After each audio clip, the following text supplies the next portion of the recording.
ஸ்ரீமதே ராமானுஜாய. சரி, முதல் பாட்டு வீடு மீட்கின்றது. அவதாரிகை போன வாரம் பார்த்தாச்சு. வீடு மின் என்ன அர்த்தம்? முதல் பதம் வீடு மின்.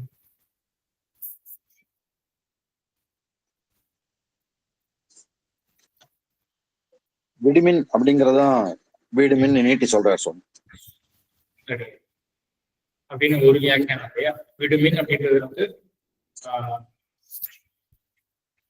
அதே போல வீடுமின் அப்படின்னு முடிச்சதாம இருக்கு அப்படின்னு அந்த வாசியெல்லாம் புரியறதா? இப்போ விடுமின் அப்படின்னு ஆயிருக்கு. தமிழ தெரிஞ்சவாளுக்கு தான் இந்த விடு அப்படின்றது வந்து இது பகுதியா இருக்கும். மின் அப்படின்றது வந்து இந்த சம்ஸ்கிருதத்துல வந்து விதிலிங் அப்படின்னு சொல்லுவாங்க. ஏதோ படிச்சாங்க மின் அதெல்லாம் வந்து செய்மின் அப்படின்னா அது வந்து ஒரு கட்டளை.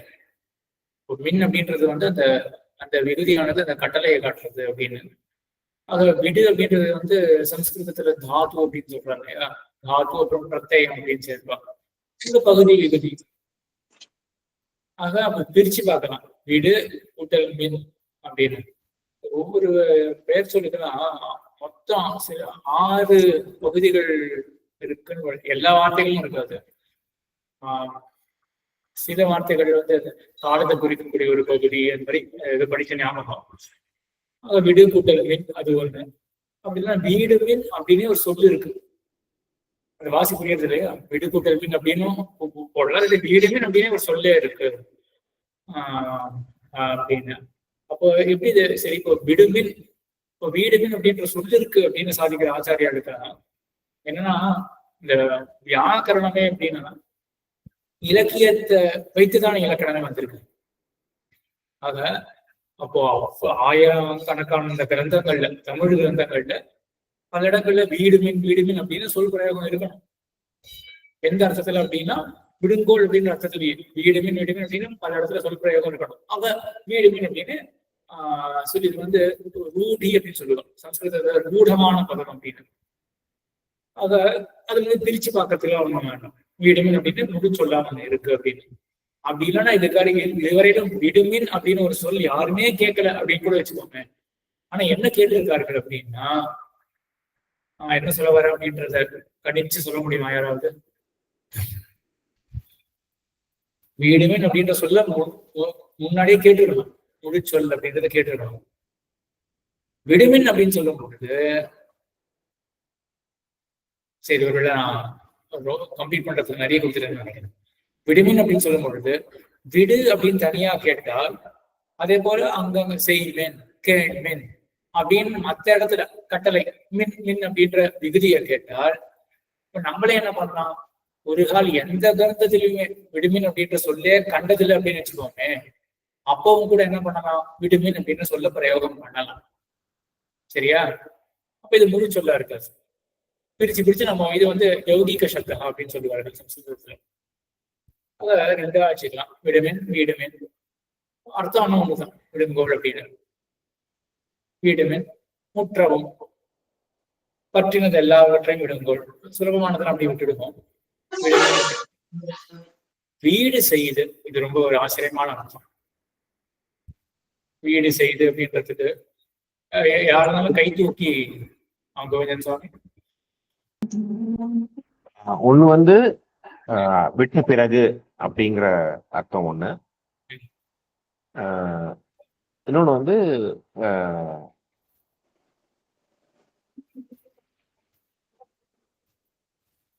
இன்னொரு அர்த்தம் சேர்த்து வரணும்.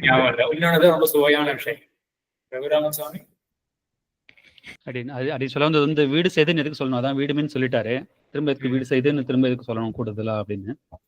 அது அந்த அளவுக்கு அது ரொம்ப கஷ்டம் விடுறது. அதனால அதுவே ஒரு புருஷார்த்தங்கிற அளவுக்கு அது விடுறதுங்கிறது அவ்வளவு உயர்ந்ததா இருக்கு.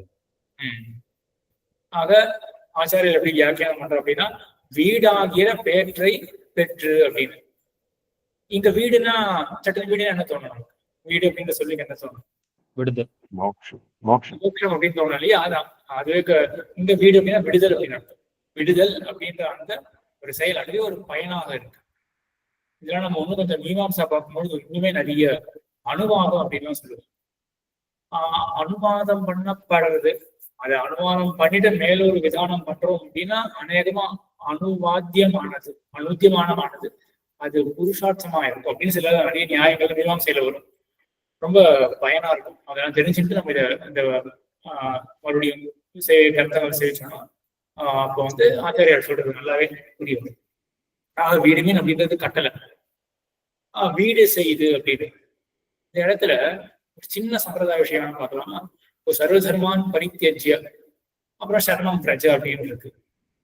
இங்க சரணம் பிரஜ அப்படின்றது கட்டளை. என்ன கட்டளை?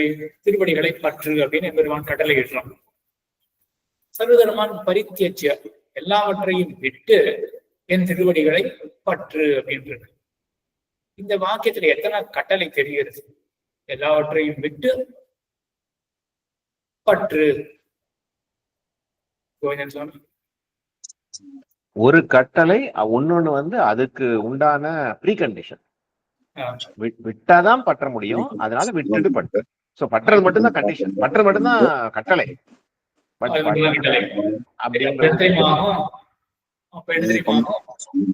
இந்த பற்றுதல் ரெண்டு கட்டளை இருக்கு சுவாமி. சரி, ரெண்டு கட்டளை. சரியா? ரெண்டு கட்டளை அப்படின்னு. இப்போ ஒரே கட்டளையா இருந்தா என்ன ஆகும்னா, இப்போ பரித்தியஜ்ய அப்படின்றது இருக்கு இல்லையா, இதுதான் அனுவாதம் அப்படின்றது. விடு யார குறிச்சு இது கட்டளையாக இருக்கு அப்படின்னா, எல்லாவற்றையும் பற்றின பிறகு இது விடு. அப்ப எல்லாவற்றையும் விட்ட பிறகு அங்க வேறையாச்சு. இங்க வந்து பெருமாள் தானே பற்ற போறாங்க. ஆனா எல்லாவற்றையும் விட்டுட்டு எம்பெருமானை பற்று, என்னை பற்று அப்படின்னு பெருமான் சொல்றான். யார குறிச்சு சொல்றான்? ஒரே கட்டளை அப்படின்னா யார குறிச்சு சொல்றான் அப்படின்றது ஆகும்னா, எவன் ஒருவன் ஏற்கனவே விட்டு இருக்கானோ அவனை குறித்து சொல்றதாக ஆயிடும். ஏன்னா இப்போ ஒருத்தர் சென்னைக்கு போயிட்டு அங்கேருந்து அப்படியே நீ திருமலைக்கு போ அப்படின்னு சொல்றாரு. ஒருத்தர் ஸ்ரீரங்கத்துல இருக்கார், சென்னைக்கு போயிட்டு அங்கேருந்து திருமலைக்கு போ அப்படின்ற. இப்போ எத்தனை கட்டளை இது? சென்னைக்கு போயிட்டு திருமலைக்கு போ. அவர் வெறும் விமலாமாமி 2 கட்டளை. கட்டளையாச்சு இல்லையா? இப்ப என்ன ஆகும்? இப்போ ஒரு கால் ஒரே ஒரு கட்டளை தான் அப்படின்னு வச்சுக்கோமே, அப்புறம் சென்னை விட்டுட்டு திருமலைக்கு போனா கூட பரவாயில்ல அப்படின்றது ஆயிடும். இல்ல சேர்த்த ஒரு கட்டளையாக. எப்படிப்பட்ட சேர்த்த ஒரு கட்டளை அப்படின்னா, ஒரு பெரிய ஒரு கட்டளை இருக்கு. திருமலைக்கு போகணும் அப்படின்றதுதான் கட்டளை. அது போகிறது எப்படி அப்படின்னா, சென்னைக்கு போய்விட்டு போக வேண்டும் அப்படின்னு சொன்னாலும் கட்டளையில தானே அடக்கம், விசிஷ்ட விதானம் அப்படின்னு சொல்லுவாங்க. அப்போ பெரிய ஒரு கட்டளையை பண்ணாங்க, தனி பிரிச்சு பண்ணாங்க. பெரிய கட்டளையை ஒன்னா சேர்த்தா கூட கடைசி நம்ம மைண்டு பிரிச்சுதான் பண்ணோம். சென்னைக்கு போயிட்டு தான் நம்ம போக போறோம். அப்ப விசிஷ்ட விதானமா இருந்தாங்க, அநேக விதானம். ஸ்நாத்வா புஞ்சித்துல அப்ப குளிச்சுதான் ஆனோன்னு கட்டளை ஆயிடுமா? அதுதான் ஸ்நாத்வா புஞ்சித அப்படின்றது இருக்கு இல்லையா. ஸ்நாத்வா புஞ்சித அப்படின்றது வந்து 2 கட்டளைன்னு கொள்ளலாமே அப்படின்னு ஒரு கேள்வி வரும். அதேதான் இங்கேயும் வந்து இப்ப சென்னைக்கு போயிட்டு திருமலைக்கு போ அப்படின்னு 2 கட்டளை அப்படின்றது தோன்றதா. இப்போ ஒருத்தர் இருக்காரு வச்சுக்கோமே, அவர் வந்து சொல்றாரு, நான் வந்து சென்னைக்கு போக போறேன் அப்படின்னு ஒருத்தர் சொல்றாரு, நம்ம கிட்ட சொல்றாரு. நம்ம இப்ப சொல்றோம் சென்னைக்கு போயிட்டு திருமலைக்கு போ அப்படின்னு நம்ம சொல்றோம். இப்ப எத்தனை கட்டளை? ஒண்ணுதான். ஏன் இங்க ஒண்ணுதான் அப்படின்னா, அவர் தான் சென்னைக்கு போயிட்டு சித்தமா இருக்கவே.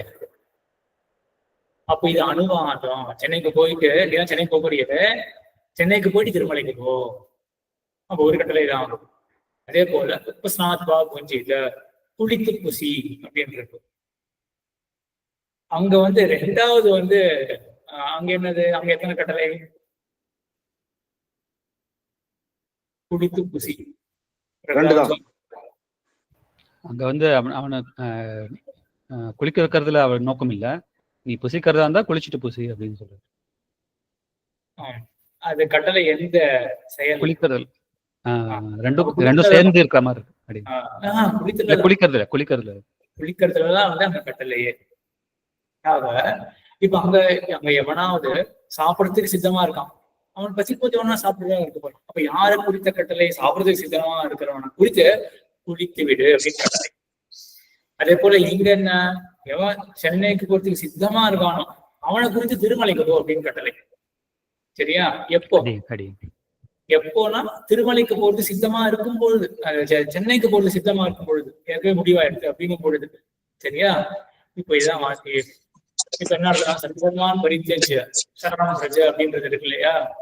இப்போ ஏற்கனவே ஒருத்தர் முதல் சொல்றது வந்து வேதாந்தாச்சாரியுடைய திருவள்ளுவம். சரியா? வடகல பட்சம்.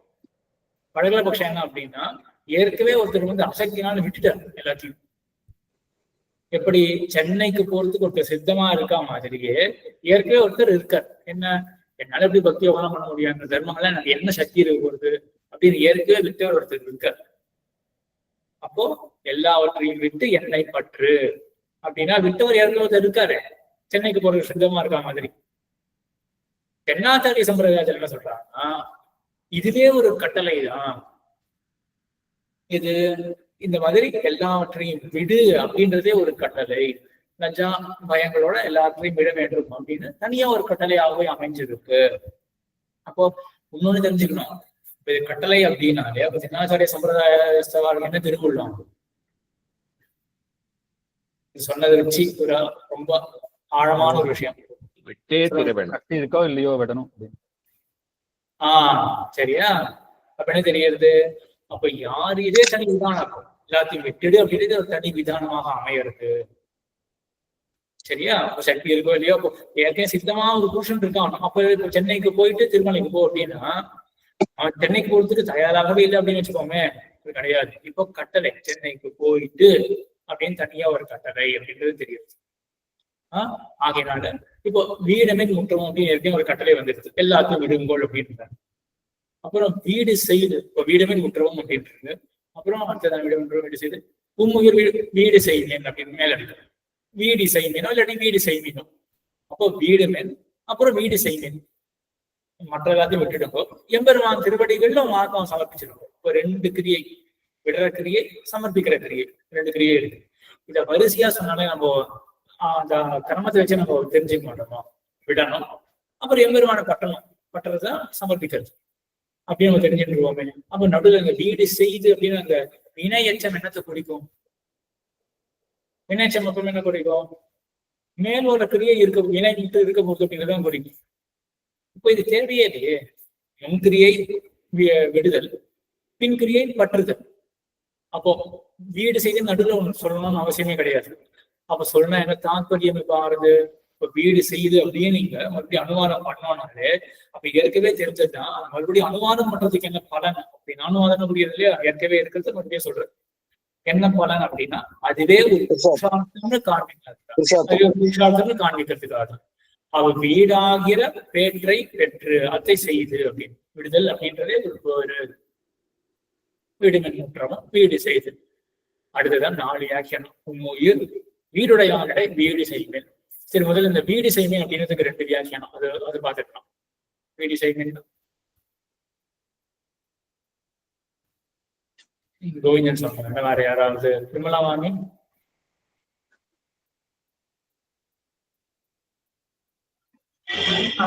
எம்பெருமான் இடத்துல விடுதல், அது வீடு செய்மினோ ஒரு அர்த்தம் வந்து விடுதல் செய்யுங்கோள், எல்லாவற்றையும் விட்டு எம்பெருமானை பத்துங்கோள் அப்படின்னு சொல்றது ஒரு அர்த்தம். இன்னொன்னு எம்பெருமானிடம் அது விடுறதுக்கு இசைவு தெரிவிக்கிறது. நம்ம வந்து எம்பெருமான உன்னை தடுக்க மாட்டேன், இனிமே வந்து நான் உன் அடிமை, நீ என் சுவாமி அப்படின்னு எம்பெருமானை தடுக்காம அது இசைவு தெரிவிக்கிறது அப்படின்றதும் சரியா? இதான் 2 அர்த்தம். அப்போ முதல் அர்த்தத்துல என்ன பண்ணணும்? அப்போ வீடு செய்வேன் அப்படின்ற இடத்துல எப்படி பிரிக்கலாம் பதத்தை? வீடு மீன் அப்படின்ற இடத்துல நம்ம வீடு மீன் அதை நீட்டி வீடு மீன் அப்படின்ற மாதிரி பார்க்கலாம். இங்க எப்படி பிரிக்கலாம்? வீடு செய்மீன் அப்படின்றது இல்லையா?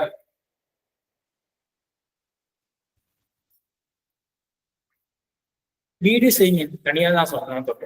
வீடு அப்படின்றதே அது தொழில் பெயரா தான் இருக்குன்னு தோணும். பெயர் சொல் தான், தொழில் பெயர் சொல். விடுதல் அப்படின்றது தொழில் பெயர் சொல் தானே. விடுதல் வீடு. இப்ப இப்ப விடுதல் செய்வேன் அப்படின்னா விடுதலை செய்வேன், வீடு செய்வேன், வீட்டை செய்வேன். ரெண்டாவதுல வீடு இசைவேன், வீட்டை இசைவேன். வீட்டை இசைவேன்னா என்ன அப்படி என்ன சொல்ல வரான்னா, வீட்டை இசைவேன் அப்படின்னா விட்டு விடுதலை சொல்றேன். வீடு அப்படிங்கிறது விடுதல் தான். வீட்டை விடுதல் என்கிற செயலை இசைமென்கள், வீடு இசைமென். சரி, அவங்க 2 அர்த்தம் எடுத்து அடுத்தது முதல்ல அது நம்ம பாதத்தினுடைய 4 அர்த்தங்கள். உம்முயிர் வீடுடையான் இடை.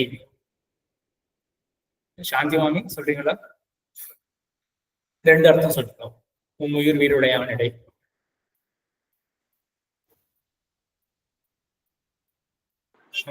உன்னுடைய ஆத்மா அப்புறம் சரீரம் ரெண்டுத்தையுமே எம்பெருமான் திருவடிகளை விடுறது அப்படிங்கிற மாதிரி இது ஒரு அர்த்தம். உம்முயிர் உம்முடைய வீடு, வீடுனா சரீரம். விஷய சங்காத்தை விடுறது, அதை பத்தியும் சொல்றது. விஷய சங்கங்கள் அதுல இருந்து விடுறது, அதை பத்தியும் சொல்றது. அப்படியா? இதுலயா இந்த அது வர வீடு செய்வேன் அப்படி ஒரு மான உம்முயிர், அதே போல உன்னுடைய வீடு, உன்னுடைய ஆத்மா, உன்னுடைய ஒரு சரீரம் ரெண்டுத்தையும் எம்பெருமான் திருவடிகளை சமர்ப்பிக்கிறது, அதை ஒண்ணு சொல்றது. அது அப்புறம் வந்து எம்பெருமான் கிட்டே மத்த இவாள் கிட்ட போகாம எம்பெருமான் கிட்டயே சமர்ப்பிக்கிறது அப்படிங்கிற மாதிரி ஒண்ணு. அது உடையான் இடை. அப்ப 2 அர்த்தம். அது 2வது அர்த்தம். உன்னுடைய உயிரை உடையான் இடை. அப்ப அங்க வீடுன்ற சொல்லுக்கு என்ன அர்த்தம் அந்த பட்சத்துல?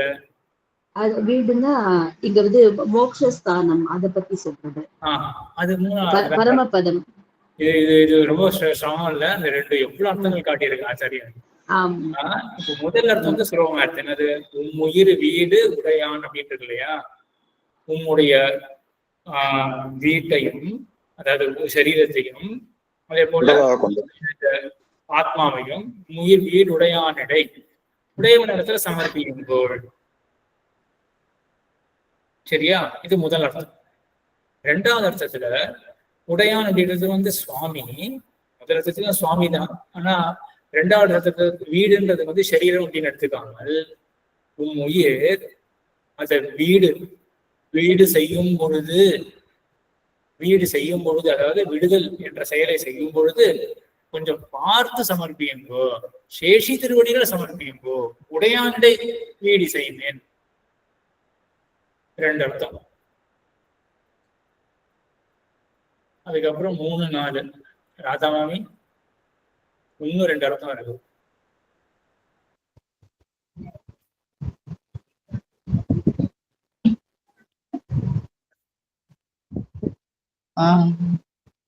அதான் சொல்லி உம்முயிர் வீடுடை ஆணிடைன்றது பரமபதமனுடைய எம்பெருமானிடம்ன்றத சொல்லிட்டா போல இருக்கு. 4வது இல்லையா?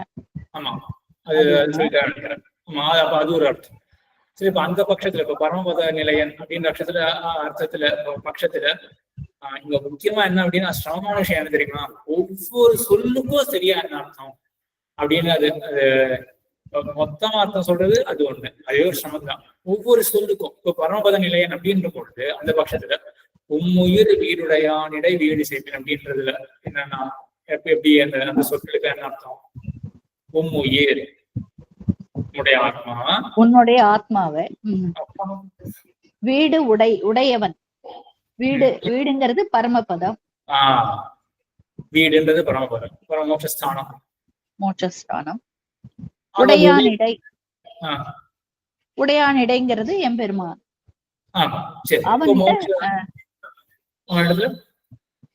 அவங்கிட்ட உங்களோட உயிரை சமர்ப்பிங்கோ, உங்களுடைய ஆத்மாவை சமர்ப்பிங்கோ. இன்னொரு ஒரு அர்த்தம் கூட சொல்லியிருந்தேன் சாமி. உயிர் அதுல வந்து இந்த ஆத்மாவை வந்து சரீரமாக கொண்டுள்ள எம்பெருமான், அது ஒரு அர்த்தம் ஒண்ணு சொல்லுங்க.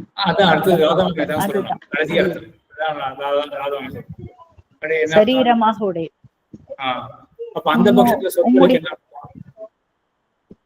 உங்களோட ஆத்மாக்கு அந்த இதுவா அவர் உங்களுடைய ஆத்மாவை அவர் சரீரமாக கொண்டிருக்கிறார் எம்பெருமான்.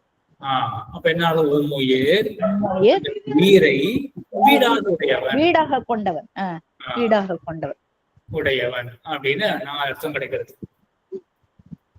சரியா? 4 அர்த்தம். முதல்ல என்னது? உம்முயிர் வீடுடை, உம்முயிர் உம் வீடு, 2 சரீரம் ஆத்மா 2த்தையும் எம்பெருமான இடத்துல சமர்ப்பியும்போல் ஒரு அர்த்தம். 2வது அர்த்தம் உங்களுடைய உயிரை வீடாக உடைய பணிகள்ல. சரியா? உங்களுடைய உயிரை சரீரமாக உடையவன் அப்படின்னு 2வது அர்த்தம். 3வது அர்த்தம் உம் உயிர் வீடு, உம் உயிரை விடும் இடத்தில் உடையான் இடை விடுவினே சேஷி பக்கத்துல சமர்ப்பியும்போல் 3வது அர்த்தம். 4வது உம் உயிர் வீடுடையான் இடை பராவத நிலையிடத்துல விடுவேன், உயிர் வீடுடையான் இடை வீடு செய்வினேன். சரி, உபதேசம் பண்ணியா. அப்புறம் 2வது பாட்டுக்கு என்ன அவதாரிக்கை? என்ன நிலையில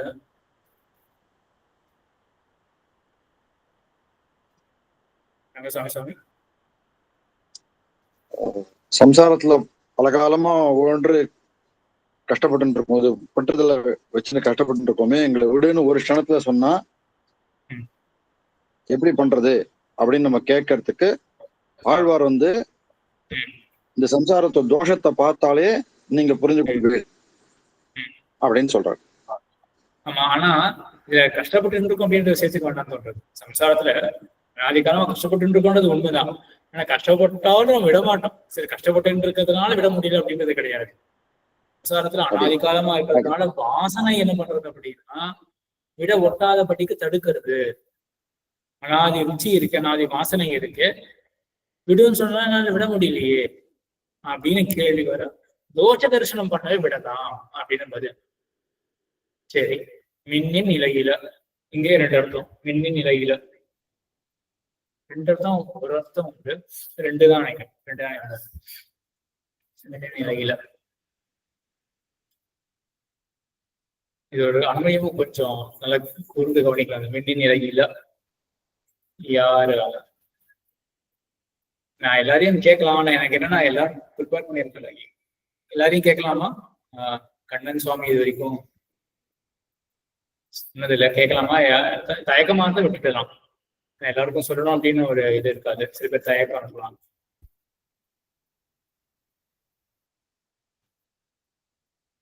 சரி, ரங்கசாமி சாமி மின்னி நிலையில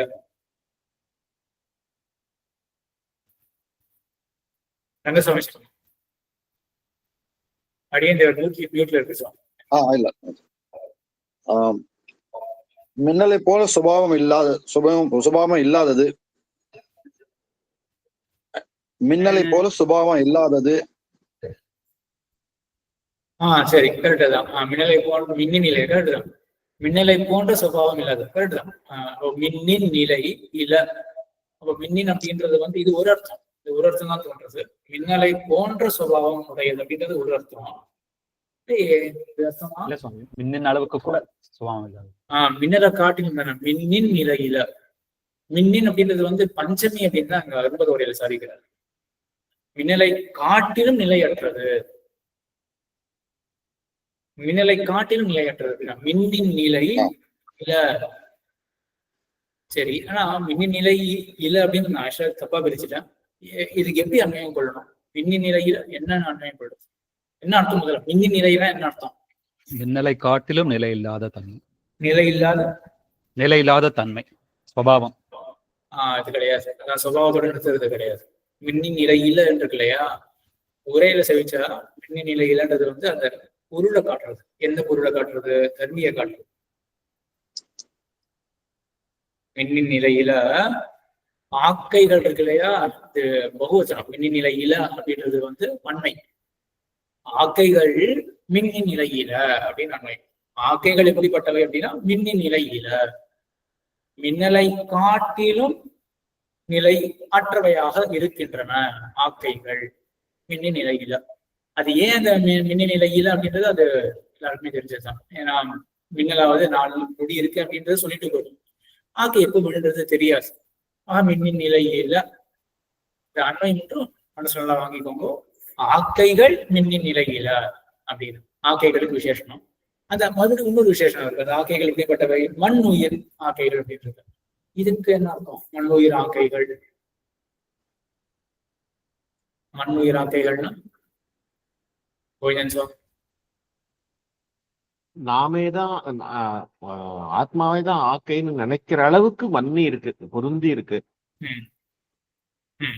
சரியா, உயிர் மண்ணுகிற ஆக்கை, சரியா, நான் தான் அப்படின்னு அப்படியே பொருந்தி இருக்கிற ஆக்கை ஒரு வியாக்கியானம் தானே.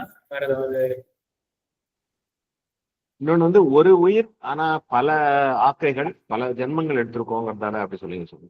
அது பன்மைக்கு மண்ணுயிர் உயிர் மண்ணுயிர் ஆக்கைகள் அப்படின்னு இருக்கு. பன்மை அப்படின்னா ஒரே உயிரே பல ஆக்கைகள் எடுக்கிறது அப்படின்னு பன்மையில. மண்ணு அப்படின்றது இதுதான். மண்ணுதான் பொருந்தி இருத்தல். எப்படி பொருந்தி இருக்குன்னா அந்த தேகாத்மானம் தான். இன்னொன்னு வந்து நித்தியமாக இருக்கிற உயிர்ன்ற அர்த்தமும் வருது. அதுதான் இன்னொன்று இருக்கு.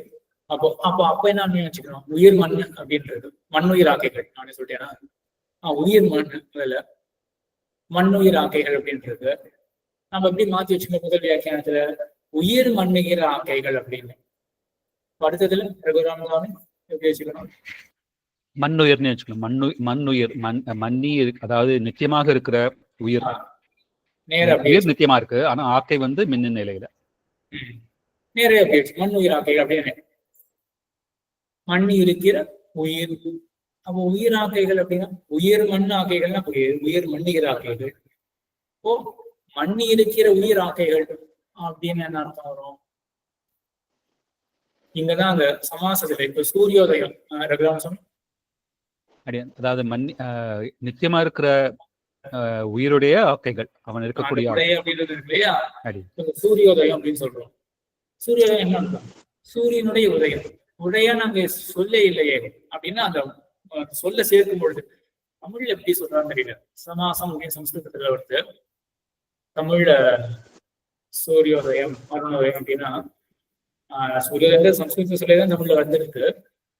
தமிழ்ல எப்படி சொல்லுவாங்க இந்த ஏதோ இருக்கே, ஒரு பேர் இருக்கே,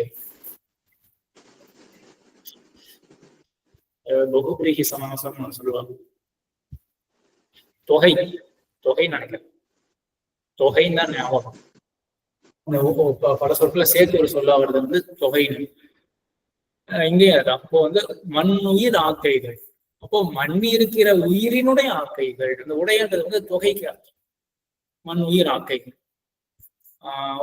மின்னி நிலையில மின்னி நிலைன்றது ஒரு வியாக்கியானம் என்னன்னா இந்நிலை காட்டிலும் நிலையற்றவை. இன்னோபாதி நிலையிலே அல்ல நிலையில நிலை காட்டிலும் நிலையற்றவை. நிலையில மண்ணுயிர் ஆக்கைகள் என்னும் இடத்து அர்த்தம்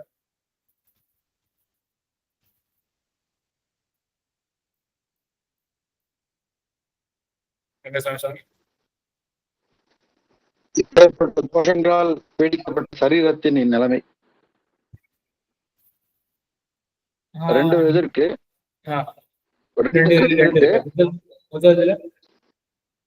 முதல்ல வந்து இப்பேற்பட்ட தோஷங்களால் பீடிக்கப்பட்ட சரீரத்தின் இந்த நிலைமை. அந்த நிலைமை அப்படின்றது மட்டும் இல்ல, அந்த நிலைமை என்கிற விஷயத்திலே அப்படின்னு விஷயத்து வரைக்கும் கொண்டு போகணும். என்னும் இடத்து இறை உண்ணுமே. இப்ப நிலையற்றது அப்படின்ற இந்த விஷயத்திலே கொஞ்சம் யோசிச்சு பாருங்களேன். அப்படி சொல்லலையா? அது விஷயம் வரைக்கும் வரணும். தோஷ விஷயம் வரைக்கும்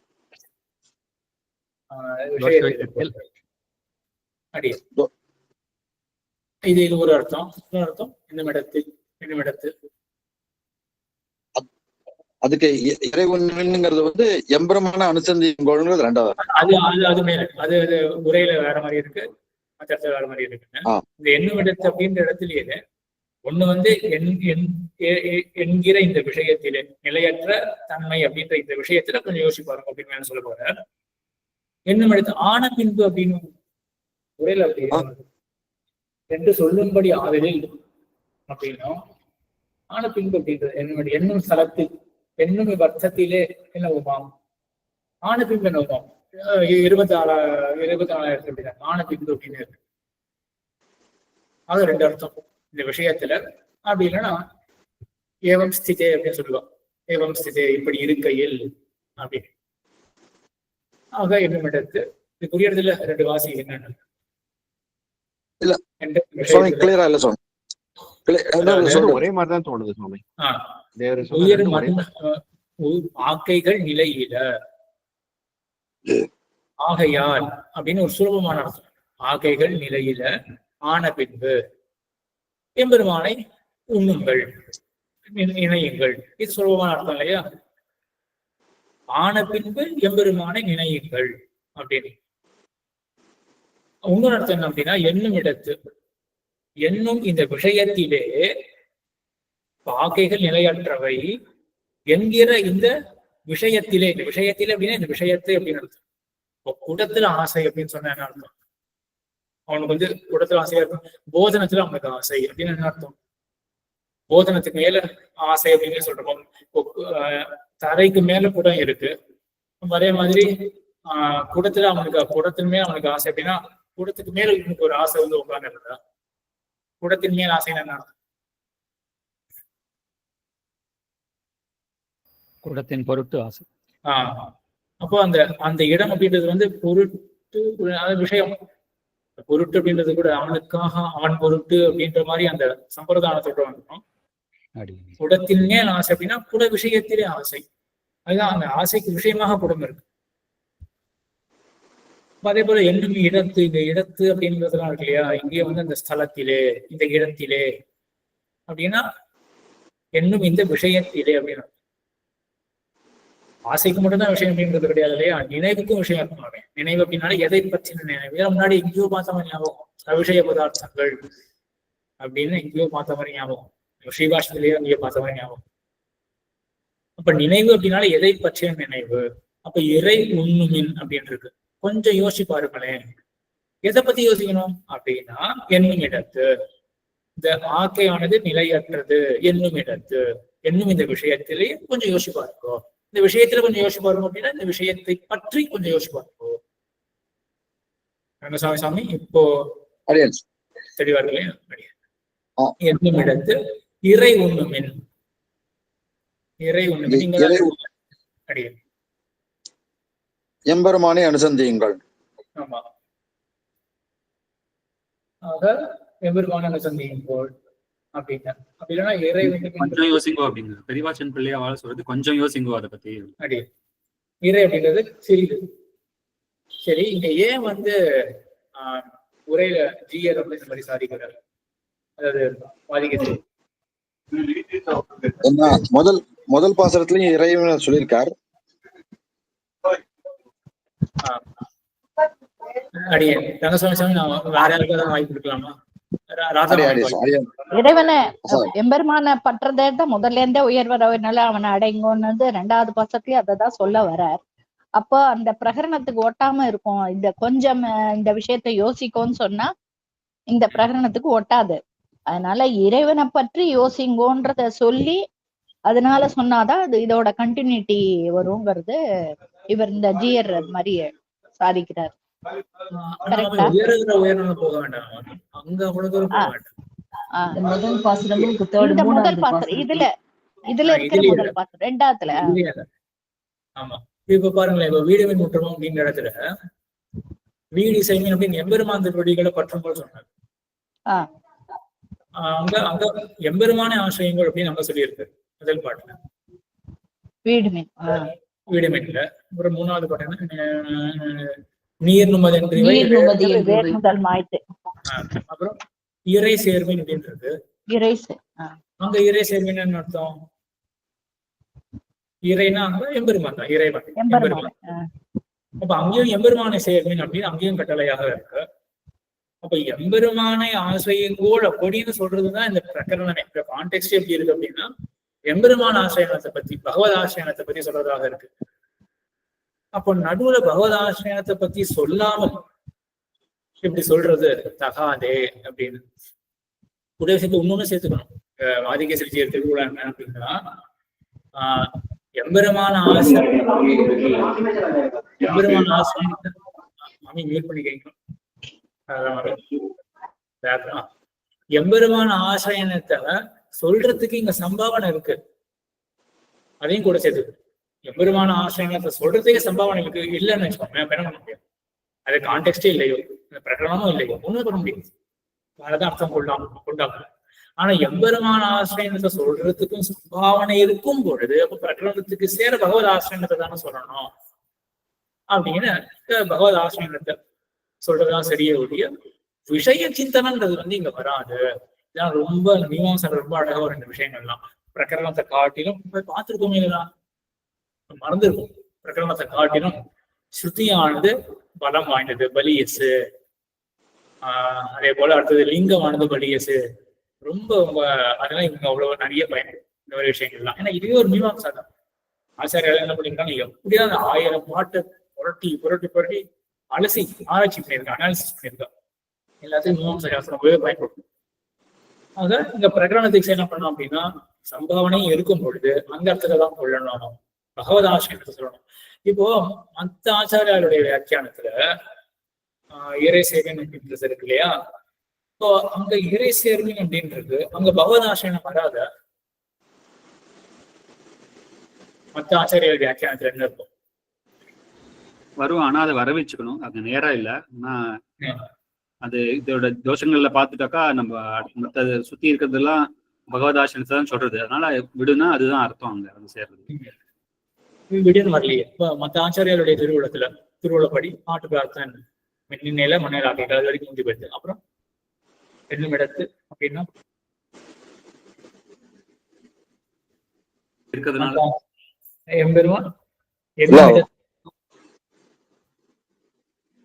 என்னும் இடத்துன்றதுக்கு என்ன அர்த்தம்? மற்ற ஆச்சாரியாருடைய வியாக்கியானத்துல என்னவா இருக்கணும்? இந்த தோஷ விஷயம், இந்த தோஷ விஷயத்தில் அவ்வளவுதான். இந்த நிலையற்ற இந்த தன்மை அப்படின்ற இந்த தோஷம் தான் அந்த விஷயத்திலே. இந்த விஷயத்துல என்ன பண்ணணும்? கொஞ்சம் சந்தித்தீர்களானா கொஞ்சம் யோசிச்சு பார்த்தாலே தெரிஞ்சிடும். அப்போ இங்க பகவதாசனம் வரலையே. இந்த தோஷத்தை பத்தி அனுசந்தியுங்கோள் அப்படின்னு தான். எவ்வளவு அழகா இருக்கு ஜீயருடைய வாதமும். தோஷத்தை அனுசந்தியுங்கோள் அப்படின்னு இருக்கு 2வது பாட்டுல கட்டளை. மேல வந்து எம்பெருமான ஆசிரியுங்கோள், தோஷத்தை அனுசந்தியுங்கோள், எம்பெருமான ஆசிரியுங்கோள் அப்படின்னு ஒட்டலையே அப்படின்னு.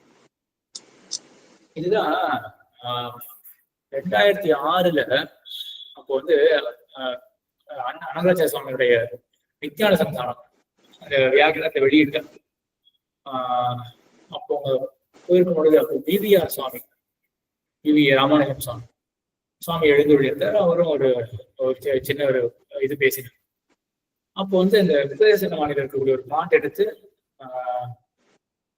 தம் பெரிய போதமுடன் ஆரம் மறையின் பொருள் உரைத்தது ஏதமில் பன்னீர் ஆயிரம் அப்படின்னு ஜீயருடைய வியாக்கியானத்தை பத்தி ஒரு ஆதிகேசரி ஜீயர் பத்தி உரையை பத்தி தம் பெரிய போதமுடன், அதாவது தமக்கு இருக்கக்கூடிய ஒரு ஞானம், போதம ஞானம் தானே, தமக்குன்னு இருக்கக்கூடிய அந்த ஞானத்தினால சொல்லியிருக்க ஜீயர். ஆக என்ன மாமனிகள் இங்க சாதிக்க வர அப்படின்னு காஞ்சி சுவாமி என்ன சாதிக்கிறார் அப்படின்னா, ஆச்சாரியாலையே அதிக்கிரமித்து தன் பெரிய போதத்துடன் சொல்லியிருக்காரு அப்படின்னு. அப்படி சொன்னா தோஷமாயிடுமே அப்படின்றதுக்காக சட்டின் என்ன பண்றாரு அப்படின்னா, ஏதமில் பன்னீர் ஆயிரம், ஏதமா குற்றமற்ற பன்னீர் ஆயிரம் அப்படின்னு அன்னகச்சா சொன்ன வியாக்கியானம் சாதிச்சிருக்காரு. அது இந்த மாதிரி அதிக்கிரமம் அப்படின்றது இருக்கு. ஆனா அதுக்குன்றது நம்ம இது வெறும் அதிக்கிரமம் மட்டும் கிடையாது. அதாவது அப்படிப்பட்ட வியாக்கியானத்தை தோஷம் இருக்கு அப்படின்னு காட்டியிருக்கேன். அதுதான் சொல்றேன். அதிகமான அர்த்தம் சொல்றது வந்து அது ஒரு பெரிய ஒரு விஷயமா இருக்காது.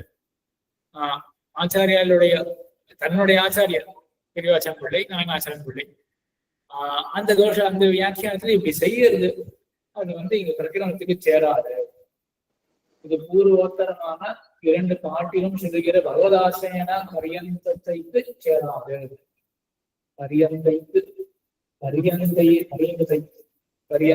சேராது அப்படின்னு அது அம்சம் காட்டியிருந்தார். அதுக்கப்புறம் நீர் நுமதென் தேவை. இந்த 3வது பாட்டுக்கு என்ன விசாரிக்கை?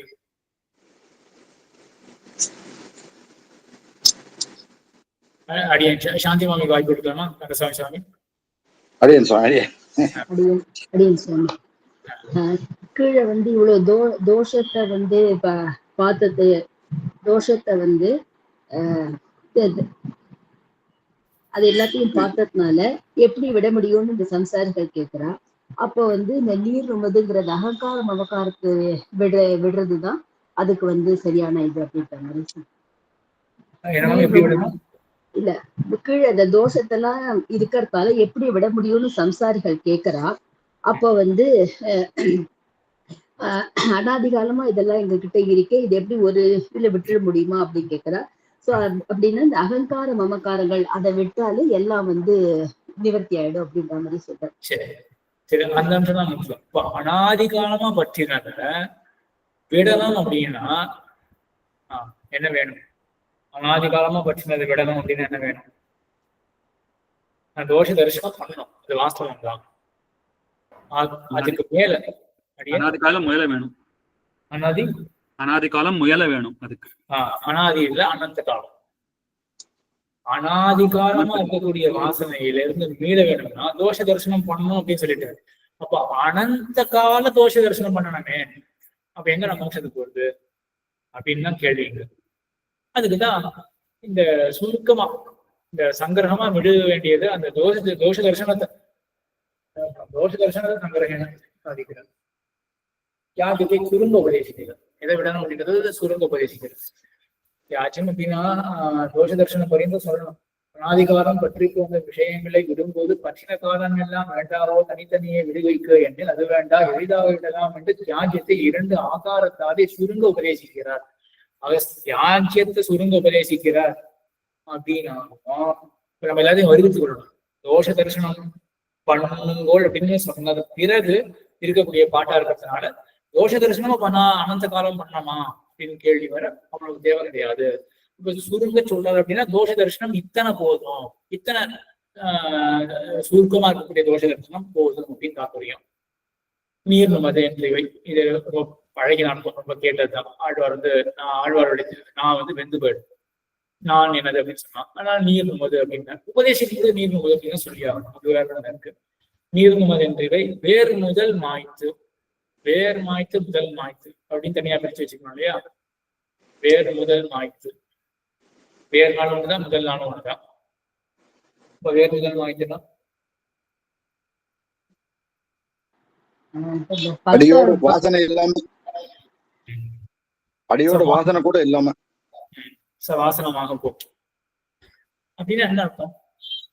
வேறு முதல் மாய்க்கிறது அப்படின்னா சவாசனமாக போக்குறது அப்படின்னா என்ன தாற்பயம்? இப்போ போக்குறது ஒண்ணு இருக்கு, சவாசனமாக போக்குறது அப்படின்னு ஒண்ணு இருக்கா?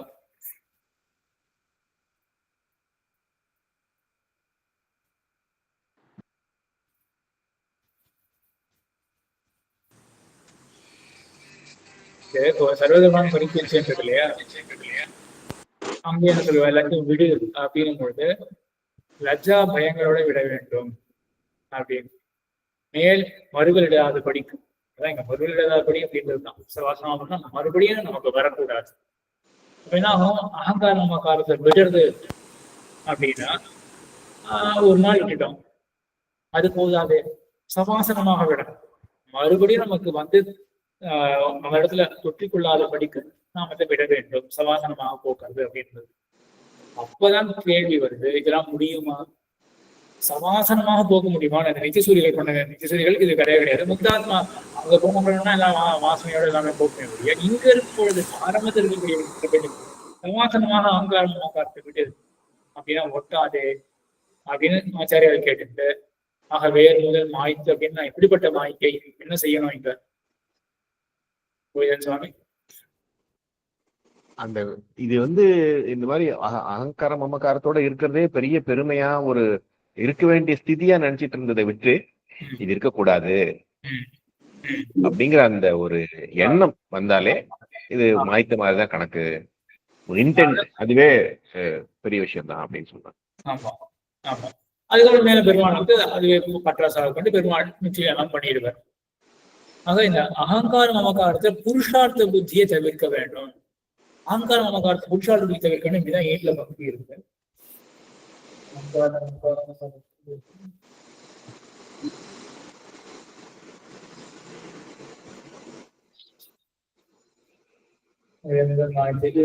நாய்க்கையாவது என்னென்ன இது அபுருஷார்த்தம் என்னும் பிரதிபத்தியை சொன்னபடி. சரியா? இது வந்து அபுருஷார்த்தம் அப்படிங்கிற பிரதிபத்தி. இது வந்து புருஷார்த்தம் அல்ல அப்படின்னா, அப்ப சில பேருக்கு இதெல்லாம் ஒரு புருஷார்த்தமா இருக்கு அப்படின்னு தான் தாற்பயம். என்ன ஆச்சாரியர் சாதிக்கு வர மொய்தீன் சுவாமி கேள்வி இருக்கா? இல்ல இது பதில் சொல்லதான் கேட்டு அதான் இது நம்ம பாக்குறோம் கான்பிடன்ஸ்ங்கிற பேர்லயும் இப்ப ப்ரொஜெக்ட் பண்றது, அதாவது தன்னுடைய வேலையை ப்ரொஜெக்ட் பண்ணிக்கிறதுங்கிற முறையிலையும் இதை வந்து குளோரிஃபை பண்றாங்க. இந்த மாதிரி அகங்காரத்தோட இருக்கிறதையோ இல்ல என்னோடதுன்னு இருக்கிறதையோ வந்து குளோரிஃபை பண்றாங்க. சோ அவங்க வந்து கற்பனையெல்லாம் சொல்லல, நிஜமா தான் சொல்றாங்க. அது நடக்குது, இப்ப நடக்குது. இதுதான் புருஷார்த்தமாக சில பேர் சொல்றது. இங்க எப்படின்னா, அறிவினால் குறைவெல்லாம் அகல் ஞானத்தவர் அறிய அப்படின்னு பொழுது அறிவில்லையே அப்படின்ற குறை கூட இல்லையே. அது போல அகங்காரம் இருக்கே, இப்போ இழந்தோவன் ஈர இழவும் என்று இருக்கிய சம்சாரம் ஆகிற அப்படின்றது போல கைங்கரியத்தை இழந்தோமே அப்படின்ற நினைவு கூட இல்லாதது போல, அறிவில்லை அப்படின்ற நினைவு இல்லாதது போல, எனக்கு அகங்காரம் இருக்கே அப்படின்ற வருத்தம் கூட இல்லாமல் இருக்கார்கள். அப்ப இதுதான் வேணும், இதுதான் சரியான நிலை அப்படின்னு எண்ணத்தோட இருக்கார்கள் லோகத்தில். அந்த நிலை தவிர அகங்காரம் அகங்காரங்கள் அபுருஷார்த்தம், அதாவது இப்படி இருக்கிறது நமக்கு தகுதி கிடையாது அப்படின்ற அம்சம்.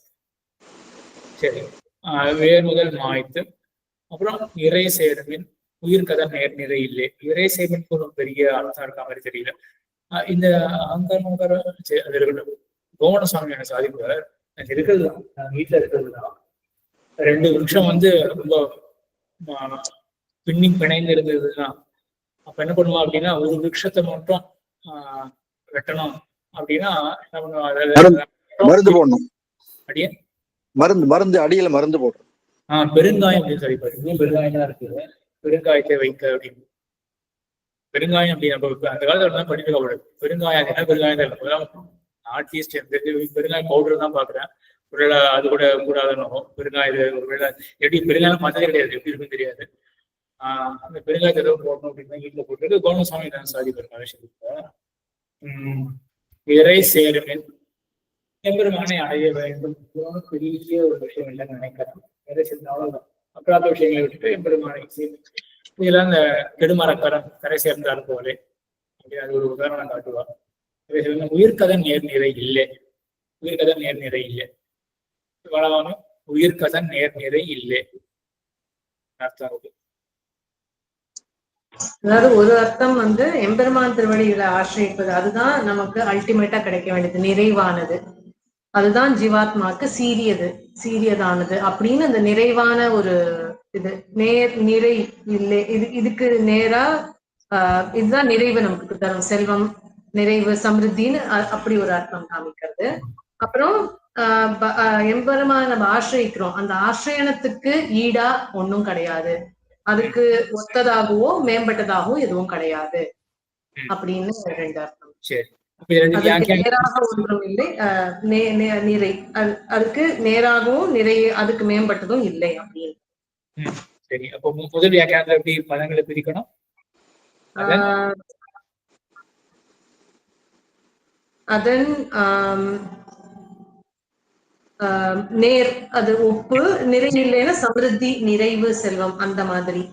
அதன் நேர் அதன் நேர் நிறை இல்லை இல்லை இல்லை இல்லை அது இல்லை இல்லைன்றதான் இல்லைன்னு வந்திருக்கு. அப்படியான இல்லைன்றதான் இல்லைன்னு இல்லை. ஆமா, இறப்பும் இல்லை அப்படின்னா உரையில் அப்படின்னா இல்லை இல்லை அப்படின்றது. அப்போ அது அதன்னே அதற்கு ஒப்பாக பகவத் ஆசிரியனத்துக்கு ஒப்பாக சமிருத்தி, அதுக்கு ஒப்பாக இருக்கக்கூடிய ஒரு சமிருத்தி இல்லை. 2வது அதற்கு நேர் இல்லை நிறை இல்லை அப்படின்னு தனியா பிரிச்சுக்கணும். அதன் நேர் இல்லை, அதன் நிறை இல்லை. அடுத்தது இல்லதும் உள்ளது. இவனாக நீங்களே சொல்லுங்க, இதுக்கு அவதாரிக்க இல்லதும் உள்ளது.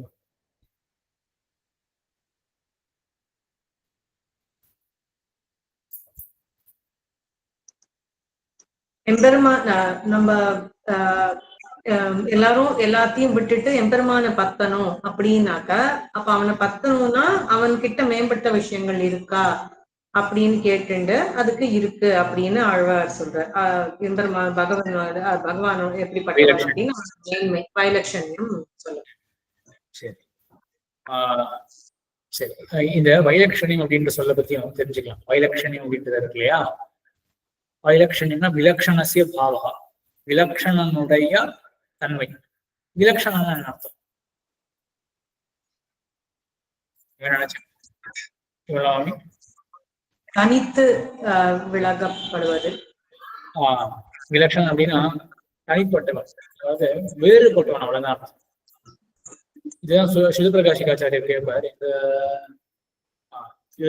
விலக்ஷணம் அப்படின்னு சொல்லியா அந்த மாதிரி சில ஏதோ ஒரு இடத்துல வரும். விலக்ஷணம் அப்படின்ற சொல்லுக்கு அர்த்தம் சொல்லி போடுறதுதான் என்ன கேட்பாரு அப்படின்னா, இப்போ இந்த வேறுபட்டது அப்படின்றதுதான் தன்மை அப்படின்னு வச்சுக்கோங்க. இதுதான் ஒரு ஏற்றமா. ஏன்னா கூட்டத்தை காட்டிலும் ஏதோ ஒரு ஜலம் அப்படின்னு வச்சுக்கோங்க, அது வேறுபட்டதுதான். இப்போ கூட்டத்தை காட்டிலும் விலட்சணமா ஜலம் இருக்கு, ஜலத்தை காட்டிலும் விலட்சணமா நெருப்பு இருக்கு. இப்போ வைலட்சண்யம்ன்றது வந்து இப்போ இந்த பாட்டுல அந்த வேறுபாட்டை மட்டும் சொல்றோமா? எங்கெங்கெல்லாம் பகவத் வைலட்சண்யம் பேசப்படுறது, பகவத் வைலட்சண்யம் பேசப்படுறது அப்படின்னா இவ்வளவுதானா அப்படின்னா கோவிந்தன் சார் வேறு எதோடையுமே குடத்தை காட்டிலும் நீர் வேறுபட்டதுன்னா அது குடத்துல இருந்து வேற இருக்கு, அவ்வளவுதான். ஆனா எதுனோடையும் வேறுபட்டது. பகவத் தத்துவங்கிறது வந்து வேற எல்லாத்தோடையும் வேறுபட்டது. ஒரு விஷயம். இன்னொன்னு வந்து அதுக்கு ஒரு அடையாளம் சொல்ல முடியாது இல்லையா? அடையாளம் சொல்ல முடியாது. நம்ம தான் பார்த்துருக்கோம், ஜென்மாதிரிக்கு அந்த அடையாளம் தான் பார்த்துருக்கோம். பகவானுக்கு நான் அடையாளம் சொல்ல முடியாது, புரிஞ்சுக்க முடியாது அப்படின்னு. முதலுடையதுக்கு சிவபிரகாசி இன்னும் அந்த லட்சுமி என்ன சாதிக்கிறா அப்படின்னா, இப்போ வேறுபட்ட தன்மை அப்படின்றது இருக்கு இல்லையா, அதுவே கூட ஒரு குடம் எடுத்துக்கிட்டா மற்ற எல்லா பொருள் காட்டும் வேறுபட்டதான் கூட்டம். பகவான் இடத்துல அவ்வளவுதான் அப்படின்னா உங்களுக்கு தனித்தன்னு சொல்ற மாதிரி இருக்காது குடமானது. அப்போ அது மேல என்ன கேள்வி வரும், இல்லையே குடத்துல சஜாத்தியமான குடங்கள்லாம் இருக்கு, அது போன்ற மற்ற குடங்கள்லாம் இருக்கு, அது கிடையாது அப்படின்னு இவ்வளவுதான் பகவானுக்கா அப்படின்னு அது ஒண்ணு வரும். அப்படியே அதுக்கு மேலேயும் கூட சஜாத்தியமான பொருள்கள் இருக்கட்டும். இந்த குடமானது ஒரு 100 குடம் இருக்கு அப்படின்னா அந்த 100 குடங்களுக்குள்ள முதல் குடமானது எப்படி 2ஆம் குடம் காட்டிலும் வேறுபட்டதாங்க. கண்கள் எடுத்திருந்தாலே அது வந்து மற்றவை காட்டிலும் எல்லா காட்டிலும் வேறுபட்டுதான் இருக்கு. இந்த குடங்களுக்குள்ளேயே முதல் குடம் 2ஆம் குடம் காட்டிலும் வேறுபட்டதாங்க. சுவாமி இங்க வந்து சொல்றது தத்துவங்கள், உலகத்துல இருக்க தத்துவங்களே 3 தான்.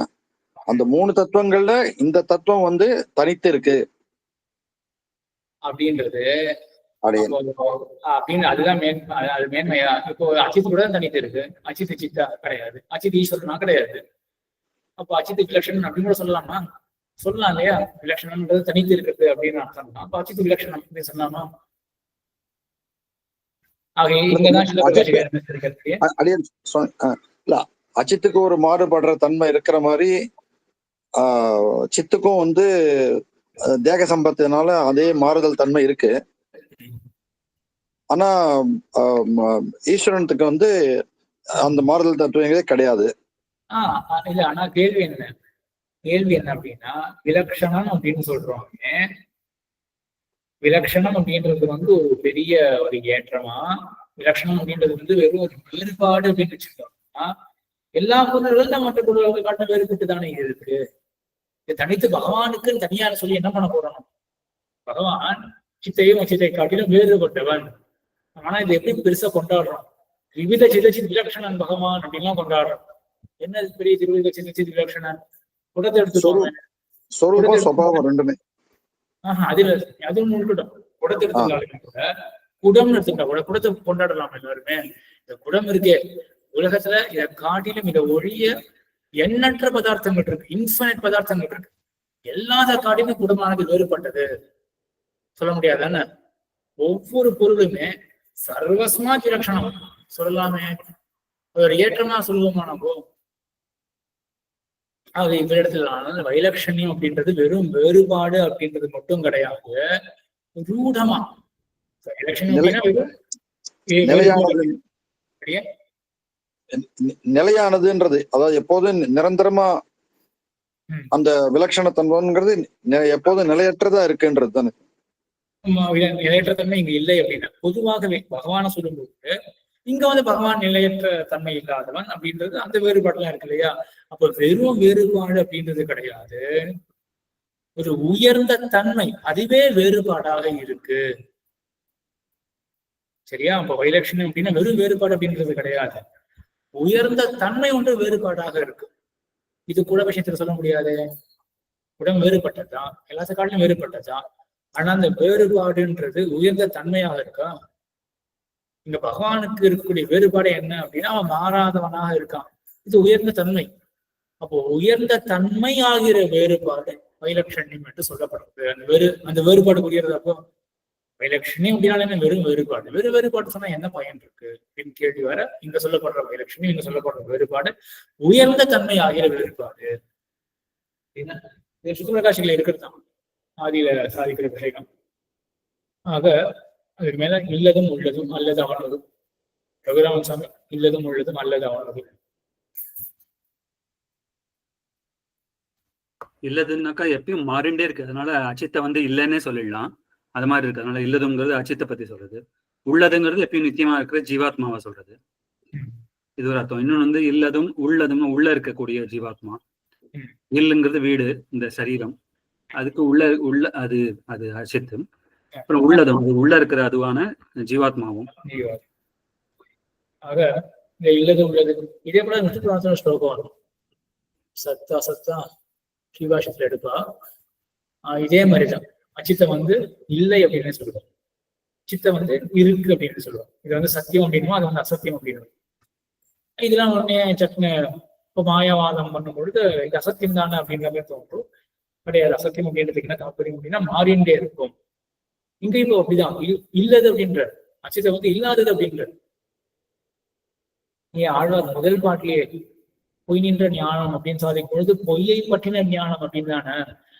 உலகமே பொய்யா, ஆரம்பமே அப்படிதான் அத்வைதவாதம், பொய் நின்ற ஞானம் அப்படின்னு.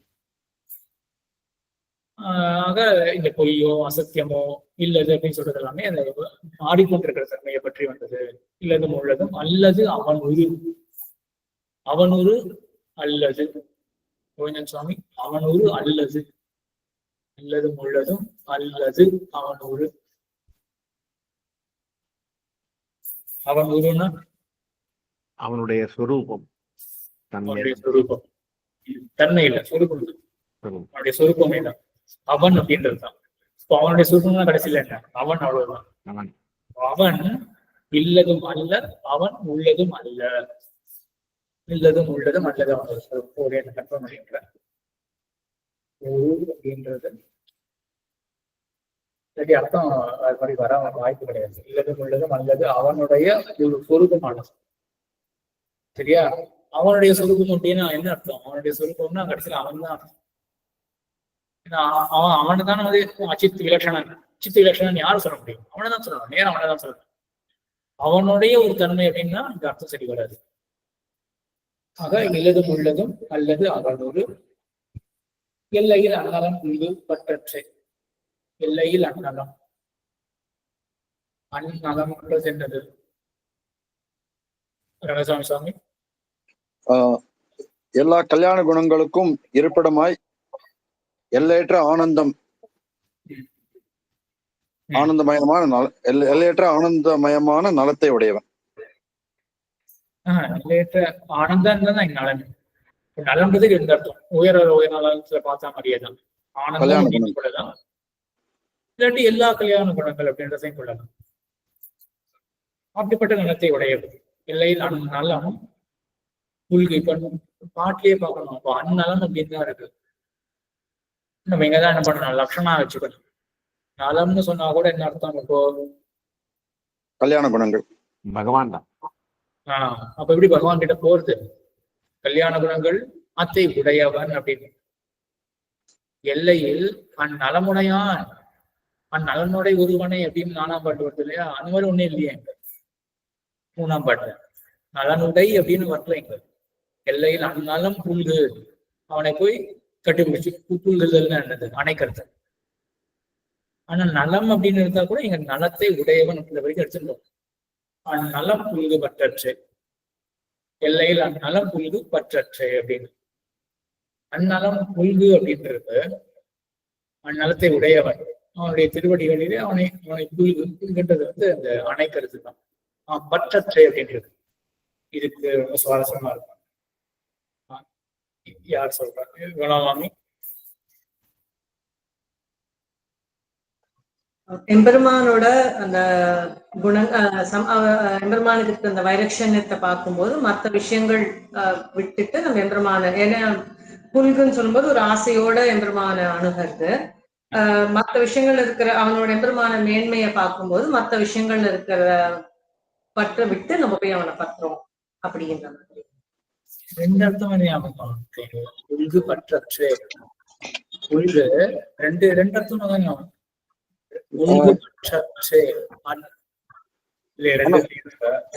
ரெக்கார்டிங்ல ஒண்ணுதான் சொல்றேன். சரி, மேலதான் ரெண்டு வரப்போதா? சரி சரி. பற்றற்று புல்கு அவ்வளவுதான். இது ஆசை அணைக்கணும். பற்றற்று பிரதி அபுதங்களில் சங்கத்தை விட்டு அவ்வளவுதான். சரி, மேலதான் பற்றி அரு, அதுல மேல வருமா? ஏதோ ஒரு இடத்துல வருமே. அற்றது பற்ற மேல வரக்கூடாதுன்னு நினைக்கிறேன்.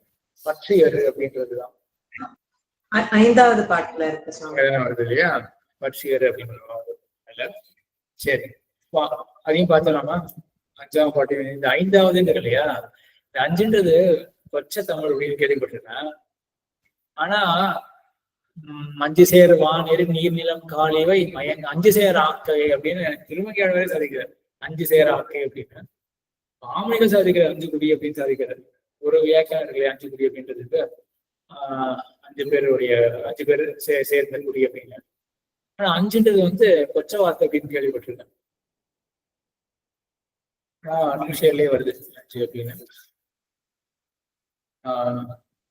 சரி, அப்படி எனக்கு வருது 5ஆம் பாட்டு அப்படின்னா வருது. 5ஆம் வியாக்கியானத்துல 5ஆம் பாட்டு தான் இருக்கும். 5ஆம் பாட்டு 4ஆம் பாட்டு, அப்புறம் 5ஆம் பாட்டு அப்படின்னு எனக்கு வியாக்கியானத்திலேயே இருக்கு. ஏன்னா தெரியல 5ஆம் பாட்டு அப்படின்னு 5 அதெல்லாம் வரும். திருச்செந்தூர் 5 தான் வருது. அடியே யாரு? சாந்திமாமி 5ஆம் பாட்டினுடைய அவதாரிக்கை. இந்த பாட்டுல ஆதார் வந்து அந்தராய பரிகாரம் பண்றார். அதாவது ஒரு தடங்கள் ஒண்ணு வருது, அதை பத்தி விஸ்தரித்து சொல்றாரு.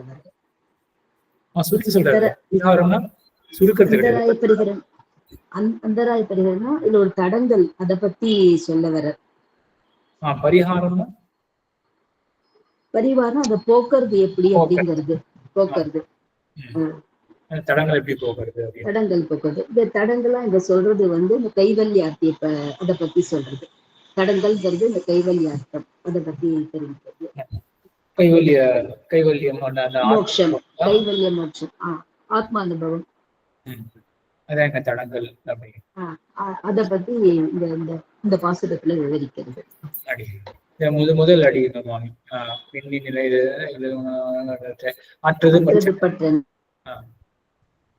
அற்றது பற்றனில் எப்படி வச்சுக்கணும்? அது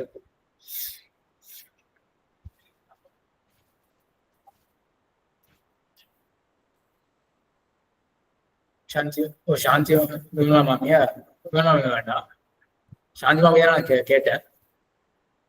நீங்களே தொடர்ந்து சொல்லுங்க, தான் கேட்டேன். கஷ்டமா மாமி? ராதா மாமி சொல்லட்டுமா? அற்றது பற்றனில். மற்ற விஷயங்கள்ல பற்று விட்டா அற்றது பற்றனில். பற்று அற்றதனில். பற்று அற்றதனில் உயிர் மோட்சத்தை பெறும். உற்றது வீடு உயிர். உற்றது பெற்றது வீடு உயிர் வீட்டை, மோட்சத்தை பெற்றது, வீட்டை பெற்றது. அற்றது பற்றெனில், பற்று அற்றதெனில், பற்று அற்றது உயிர் வீடு உற்றது, ஆத்மாவானது மோட்சத்தை பெற்றது, மோட்சத்தை வீட்டை பெற்றது. வீடு வீட்டை பெற்றது அப்படின்னு. வீட்டை உற்றது, உற்றது பெற்றது ரெண்டு ஒன்றுதான். அற்றது பற்று வெளி விஷயத்துல சங்கத்தை விட்டா ஆத்மா வந்து எம்பெருமானை சேரும். ஆஹா, அப்படியா? ஆத்மா எம்பெருமானை சேர்றது இல்ல. ஆத்மாவை மோட்சத்தை பெற்றிருக்கு. மோட்சத்தை பெற்றிருக்கு.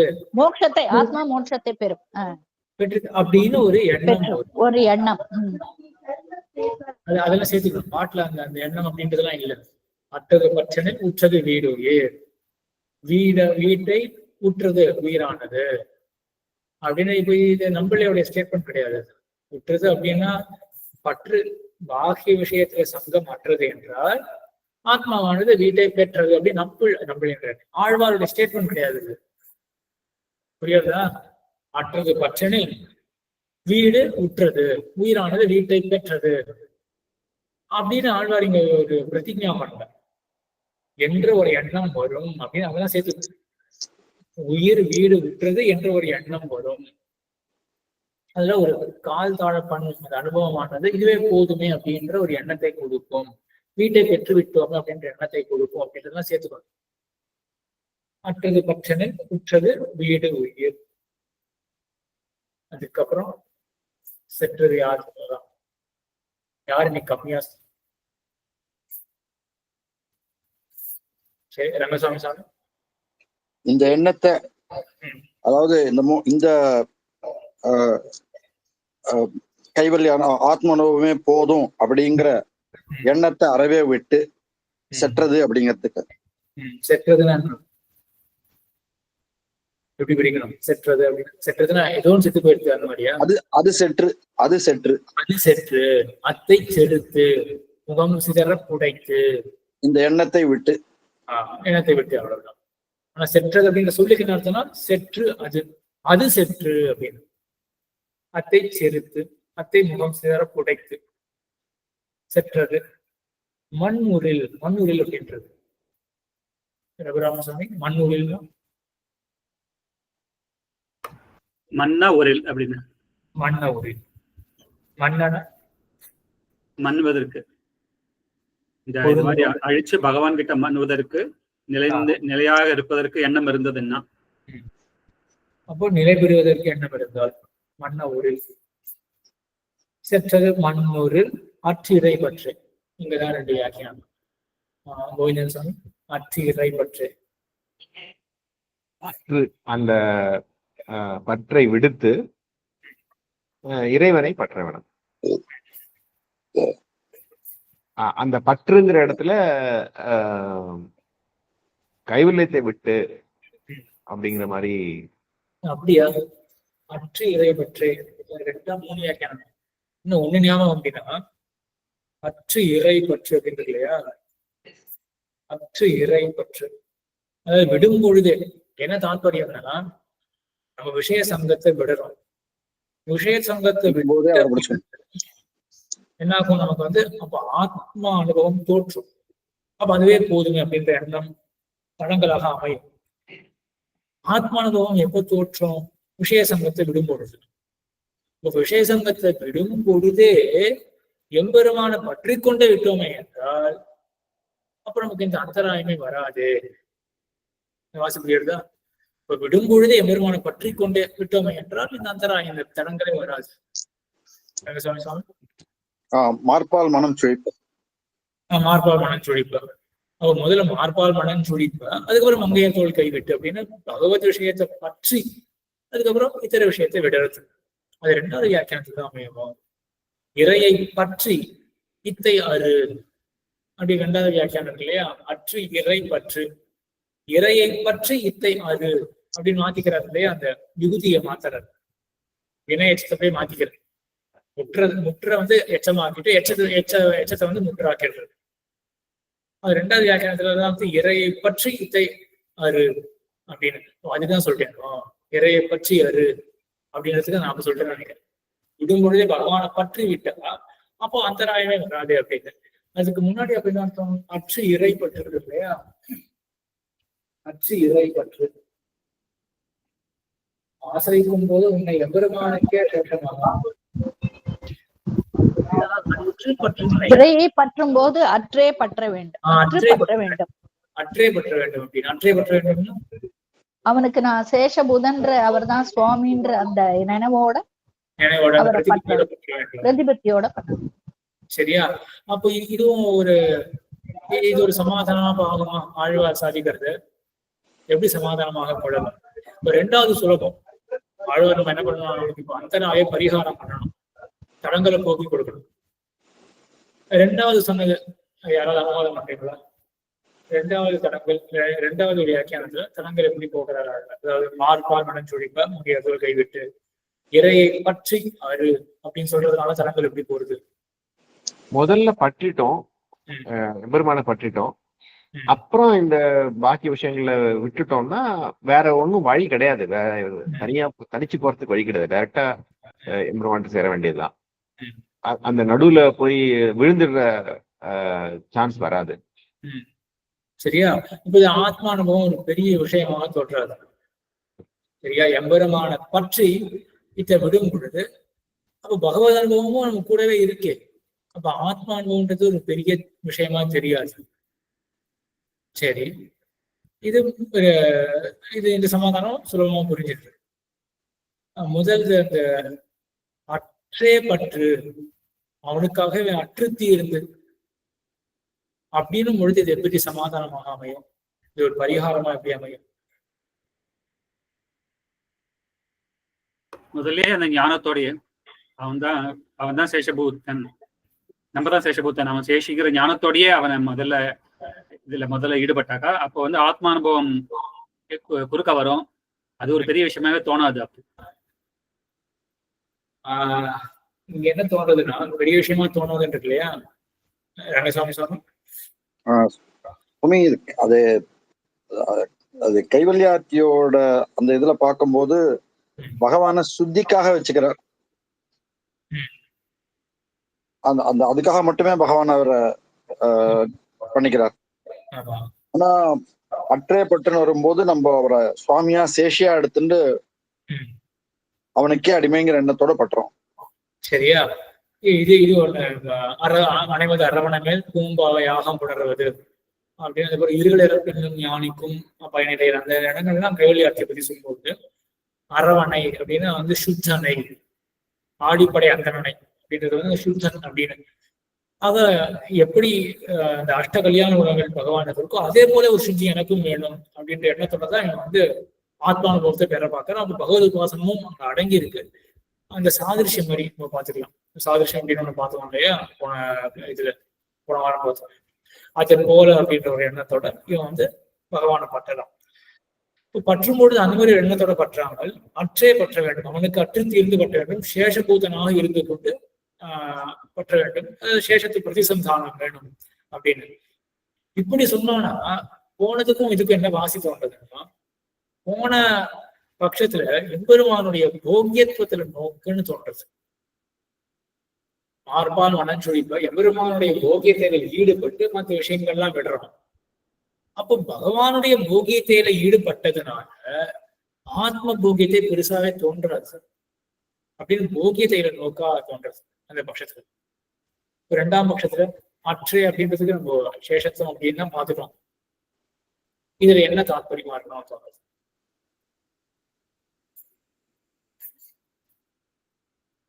சேஷபூதனா பற்றும் பொழுது அப்ப நான் என்ன அனுபவிச்சுக்கிறேன் அப்படின்ற அந்த சுவாதந்திரியம் சொபோகத்துவமும் இல்லாட்டி பகவதன்ய போகத்துவமும் இதெல்லாம் நம்ம ஒட்டணும். அதுல போகத்துவமே ஒட்டாது. அவனுக்காகவே அப்படின்ற எண்ணம் இருக்கும் பொழுது அப்ப நான் என்னுடைய ஆத்மாவை அனுபவிச்சுக்கிறேன் அப்படின்ற எண்ணம் வராது. அந்த பரிகாரம் ரெண்டு ஒட்டுறதா. முதல்ல பகவானுடைய போக்கியத்துவத்திற்கும், ரெண்டாவது பகவானுடைய அந்த சேஷித்துவத்துல நோக்கா இருக்கும் பொழுது அப்ப ஆத்மா தன்னை அனுபவிச்சுக்கிறது அப்படின்றது பொருளாகவே இருக்காது. எந்த போக்கியத்துவமே கூடாது ஆத்மா. ஆக ரெண்டு பரிகாரம் பண்ணார். இதுல ஒரு விஷயம், அஞ்சாம் பாட்டு இந்த தெங்கல சம்பிரதாய வேதாந்தம் பார்த்துக்கணும் இல்லையா, கைவல்யம் நித்தியமா நித்தியமா அப்படின்றது. இதுல அற்றது பற்றனை உற்றது வீடு உயிர் செற்றது மண் உரில் அப்படின்றது. மண்ண உரில் பொருந்த ஆசை இருக்குமே என்றால் அப்படின்னு இத சட்டை பார்த்த உடனே என்ன உத்தம சுவாமியுடைய வியாக்கியானம் ஒண்ணு இருக்கு. அத நம்ம தெங்கல பட்சம் வடகல பட்சம் அப்படின்னு சொல்றோம், அவ்வளவுதான். கார்பங்கட சுவாமியுடைய சதிஷ்லோகி வியாக்கியானத்துல சொல்லியிருக்காரு. அந்த உபன்யாசம் டிஸ்கோசஸ் யூடியூப் சேனல்லே இருக்கு. அவங்க வந்து சதிஷ்லோகிக்கு தேசிக என்ன சாதிச்சிருக்காரு, நாயனாச்சலம் பிள்ளை என்ன சாதிச்சிருக்காரு அப்படின்னு எடுத்து சொல்லிட்டு வர, அவ்வளவுதான். அவங்களுக்கு என்ன எடுத்துக்கோ அப்படியே பற்றி. ஆக இங்க வந்து இப்போ உத்தம சுவாமியோட வந்து ரொம்ப பெரிய ஒரு வடகல போன செஞ்சுரியில எக்கச்சமா கிரந்தங்கள் பண்ணிருக்கு. இந்த பாட்டை வந்து மண் உரில் அப்படின்னு இருக்கு இல்லையா, மண்ண உரில். அப்போ பொருந்தனம் அப்படின்ற ஆசை இருந்ததுன்னா பகவான் ஆசிரியுங்கோள் அப்படின்னு சொல்றாரு. இப்போ கைவல்யத்தை விட்டு பகவான் ஆசிரியுங்கோள் அப்படின்றாரு. இப்படின்றது வந்து இப்போ வடகல பட்சத்துக்கு சாதகமாக இருக்கு அப்படின்னு என்ன நியாயம், என்ன லாஜிக் இருக்கு?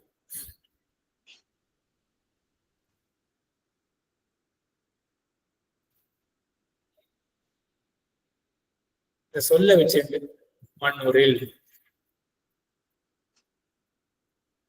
அற்றது பற்றனில் உற்றது வீடுடைய அப்படின்னு பற்றற்று எடுத்துனா கைவல்யம் கிடைக்கிறது. ஆனால் மண்ணூரில் நம்ம முயற்சி பண்ணணும் அப்படின்னு மண்ணூரிலேயே பதில் இருக்கு. முயற்சி எப்படி நம்ம தான் பண்ணி ஆகணும், ரெண்டு பேரும் செய்யணும். மண்ணூரில் நம்ம பார்த்தோம் இல்லையா, மண்ண ஊரில். மண்ணூரில் பொருந்தறதுக்கு ஆசை இருந்தா இப்படி பண்ணலாம், இல்லைன்னா கைவல்யத்தில் போகலாங்கிற ஒரு இன்டைரக்ட் இது இருக்க. இல்ல நேரவே அங்க டைரக்டா மண்ண உரில்ன்றது இருக்கு இல்லையா, மண்ணுதல்னாலே பொருந்துதல் இல்லையா. அப்போ உங்களுக்கு மண்ணுதல்ல ஆசை இருந்ததே என்றால், பொருத்தத்தில் ஆசை இருந்ததே என்றால் ஒண்ணு பண்ணுங்க போல் அப்படின்னு மேல நான் சொல்றேன். அப்ப என்ன தெரியுது, முன் சொன்ன நிலை பொருத்தமற்ற நிலை, மண்ணுதல் அற்ற நிலை அப்படின்னு தானே தெரியுது. உங்களுக்கு வீடு கிடைச்சாச்சு, அதாவது வீடுல கைவல்யம் கிடைச்சாச்சு. ஆனா உங்களுக்கு பொருந்த வேண்டும் என்ற ஆசை இருந்தால் நீங்கள் இதை செய்யும்போல் அப்படின்னா அப்ப என்ன தெரியுது, முன்னாடி பொருத்தம் இல்லை, மண்ணுதல் இல்லை, உங்களுக்கு கம்ப்ளீட் பண்ணணும் அப்படின்னா அதனால என்ன வருது, மண்ணுதல் இல்லைன்னா என்ன, கைவல்யத்துக்கு போயிடுவாங்க. எது மண்ணுதல் இல்லைன்னா கைவல்யத்துக்கு போயிடுவாரு இல்லையா அவரு? அப்படி இல்லை, கைவல்யம் தான் சொல்லணும். மண்ணுதல் இல்லைன்னு கேள்வியை வந்து கைவல்யம்ன்றது என்ன பண்ணணும், அப்போ வடகலை பட்சத்துல என்ன பண்ணணும், கைவல்யத்தை இந்த பட்சத்துல கைவல்யமானது அனித்தியம், நித்தியம் கிடையாது அப்படின்றது இந்த பாட்டையில தெரிகிறது அப்படின்னு கொண்டு வரணும். எப்படி கொண்டு வரணும், எப்போ மண்ணி இருக்கோ அப்போ இந்த மாதிரி வந்துடலாம் அப்படியா? மண்ணி இருக்கணும்னு ஆசைப்பட்டேன்னா அப்ப மண்ணி இருக்கணும்னு ஆசைப்பட்டா இது மேல பண்ணுங்க அப்படின்னால இப்ப என்ன தெரியுது, முன்னாடி மண்ணுதல் இல்லைன்னு தானே தெரியுது. கைவல்ய நிலையில ஒருத்தர் இருக்காரு, உனக்கு வந்து நித்தியமா ஒரு அனுபவம் பெறணும், நீ மண்ணி இருக்கணும்னு விரும்பினாங்க என்றால் இதை பண்ணு அப்படின்னு என்ன அர்த்தம். இப்ப கைவல்யத்துல மண்ணுதல் இல்லைன்னு தானே அர்த்தம், அது அனித்தம் அப்படின்னு தானே அர்த்தமா இருக்கு அப்படின்னு. ஆனா அதனாலதான் இப்ப எங்க வீட்டுல வந்து இங்க மண்ணூரில் அப்படின்றதுக்கு என்ன சாதிச்சிருக்க,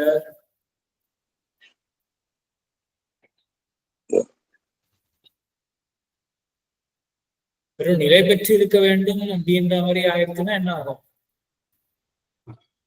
அப்ப மற்றது நிலை இல்லையோ அப்படின்னு ஆயிடும், கைவல்யத்துல நிலை இல்லையோ அப்படின்னு ஒரு எண்ணம் வந்துடும். இங்க வந்து அது செத்து மண்ணுரையில்னு சேர்த்து வரணும். ஏன் இங்க வந்து அது செத்த மண்ணுரையில் அப்படின்னு எடுத்துக்கிறோம். இல்ல மேலதான் மண்ணூரில் உங்களுக்கு மண்ணு வேண்டும் பண்ண வேண்டும் என்ற எண்ணம் இருந்தால் அத்தை செருங்கோல் அப்படின்னு மேல இருக்கு. இங்க ஒரு கொஞ்சம் விசேஷம் சேர்க்கிற, நம்ம மண்ணுதலையே கொஞ்சம் விசேஷம் சேர்த்து சொல்றோம். பகவத் விஷயத்திலே பொருந்த விருப்பம் என்றிருந்தால் அப்படின்னு சேர்க்கிறது. சரியா, இங்க கொஞ்சம் தெங்கல பட்சத்துல ஒரு விசிஷ்ட விதானம் அப்படின்னு ஒரு சின்ன சிரமம் ஒண்ணு இருக்கு. விசிஷ்ட விதானம் இல்ல, அதாவது என்னன்னா இப்போ நம்பிள்ளையுடைய வியாக்கியானத்துல இப்போ மண்ணுரில் அப்படின்றது இருக்கு இல்லையா, கொஞ்சம் நியாயங்கள் யோசிப்போம். இப்போ மண்ணுரில் அப்படின்ற இடத்துல சட்டில் தெரியக்கூடிய அர்த்தம் நாம் பொருந்த வேண்டும் என்று இருந்தால் அவ்வளவுதான். ஆனா இப்ப பொருந்த வேண்டும் என்று இருந்தால் அப்படின்னா இப்போ முன் கைவல்யத்துல பொருத்தம் இல்லையா, நிலை இல்லையா அப்படின்னு கேள்வி கிடையாதுங்க. பொருந்த வேண்டும் அப்படின்றது மட்டும் கிடையாது, பகவத் விஷயத்திலே பொருந்த வேண்டும் என்று இருந்தார். அப்படிதானே வீட்டுல வந்து மன்ன உரில் தன்னை பற்றினால் இன்னமும் அதுக்கு அவருக்கே ஒரு அனுபவம் உண்டு என்று இருக்க வேண்டாதபடியான நிலையில் என்ற புருஷார்த்தத்தை பற்ற பார்க்கில். சரியா? அப்போ மன்ன உரில் அப்படின்றது வந்து இந்த பகவத் விஷயத்துல பொருந்த வேண்டியது அப்படின்னு நிலை நின்ற புருஷார்த்தம். அதுதான் அதுக்கு அதையும் குவாலிஃபை பண்றாரு. இப்ப நிலை நிற்கிறது அப்படின்னா இப்ப பகவத் விஷயம் அப்படின்றது புருஷார்த்தம் வந்து நிலை நிற்கிறது. இப்ப மனிதர்களே நிலை நிற்கிறது தான். சட்னி என்ன அர்த்தம் நமக்கு தோணும்? நிலை நிற்கிறதுனா என்ன அர்த்தம்? காலத்தினால அதுக்கு பரிச்சேதம் கிடையாது, அளவுபட முடியாது, படுத்த முடியாது. காலத்தினால அளவுபடுத்த முடியாது. அப்படிதான் சொல்லணும் நிலை நிற்கிறது அப்படின்னாலே. அப்போ காலத்தினால் அளவுபடுத்த முடியாத ஒரு நிலை நிற்றல் அப்படின்றது பகவத் அனுபவத்துக்கு கொண்டோமே என்றால் அப்ப என்ன கிடைக்கும்? கவுண்டரா என்ன கிடைக்கும்? கைவல்யம் வந்து அனித்தியம் அப்படின்னு கிடைச்சிருமே. ஆகையினாலதான் இங்க நிலை நிற்றல் அப்படின்றது எப்படி நம்மளே சாதிக்கிறார் அப்படின்னா காலத்தின சரி சொல்லுங்க. காலத்தினால நிலையற்றது அப்படி மாதிரி கொள்ளல. ஆனா அனந்தம் அப்படின்னு பகவான சொல்றோம். அனந்தன் அப்படின்னு எம்பெருமான சொல்றோம் இல்லையா? அனந்தன் திரிவித பரிச்சேத ரஹிதன் அப்படின்னு கேள்விப்பட்டிருக்கீங்களா? திரிவித பரிச்சேத ரஹிதன் பகவான் அப்படின்னு. என்ன பரிச்சேதம் என்ன அளவுபடுறது? 3 வித பரிச்சேதம் பகவானுக்கு கிடையாது. காலம், தேசம், வஸ்து பரிச்சேதம். வஸ்து பரிச்சேதம். ஆமா, கால பரிச்சேதம், தேச பரிச்சேதம், வஸ்து பரிச்சேதம். இப்போ கால பரிச்சேதம் அப்படின்னா என்ன அர்த்தம் அப்படின்னா காலத்துல அளவுபடுத்த தேச பரிச்சேதம் கொஞ்சம் முடிச்சு. சரி, வஸ்து பரிச்சேதம் என்ன அர்த்தம்? இது கொஞ்சம் சிரமமா இருக்கும். ஒரு கேட்டிருக்க மாட்டேங்க. ஏன்னா சாந்தியமா ஒரு கால் கேட்டிருக்கலாம். வஸ்து பரிச்சேதம் ரகுராம சாமி இது வந்து இப்போ ஒரு வஸ்து இருக்குனாக்கா அது ஒரு விதத்துல ஒரு என்ன சொல்றது ஒரு உருவத்துல இருக்கும், அப்புறம் வேற உருவத்துல மாறிடும். அந்த பரிச்சேதம் இருக்கு அதுல. இந்த வஸ்துல இருக்காரு, இந்த வஸ்துல இல்லன்னே இல்ல. எல்லா வஸ்துலையும் அது தேசத்திலேயே அடங்கிடும். அது தேசத்திலேயே அடங்கிடும். தேச பரிச்சேதத்திலேயே எல்லா இடத்துலயும் இருக்கும் அப்படின்னு வந்துருது இல்லையா? வஸ்து பரிச்சேதம் என்ன அர்த்தம் அப்படின்னா எல்லா வஸ்துவையும் பகவான் அப்படின்னே சொல்லலாம். சரியா? இந்த வஸ்துவை பார்த்து இதுவும் பகவான் அப்படின்னு சொல்லலாம். இந்த வஸ்துவை பார்த்து இதுவும் பகவான் அப்படின்னு சொல்லலாம். ஒரு அந்த இடத்துல தான் சொன்னீங்களா அது எல்லாத்துக்குமே பகவான் இருக்கான் அப்படின்னு. அந்தரியாமையா சரி, அந்தரியாமையா இருக்கிறதுனால எல்லா வஸ்துவை பார்த்தாலும் இதுவும் பகவான் சொல்லலாம், இதுவும் பகவான் சொல்லலாம். எல்லா வஸ்துவும் பகவான் அப்படின்னே சொல்லலாம். அப்போ ஒண்ணு வஸ்து பரிச்சேதமே கிடையாது. இன்னது இது கிடையாது அப்படின்னு சொல்ல முடியாது. இது ஒரு அர்த்தம். மற்றொரு அர்த்தம் என்ன சொல்லுவாங்க வஸ்து பரிச்சேதத்துக்கு? இது வந்து ஒவ்வொரு வஸ்துவனுடைய ஒரு அந்த உத்கிருஷ்டம் அப்படின்ற ஒரு தன்மை.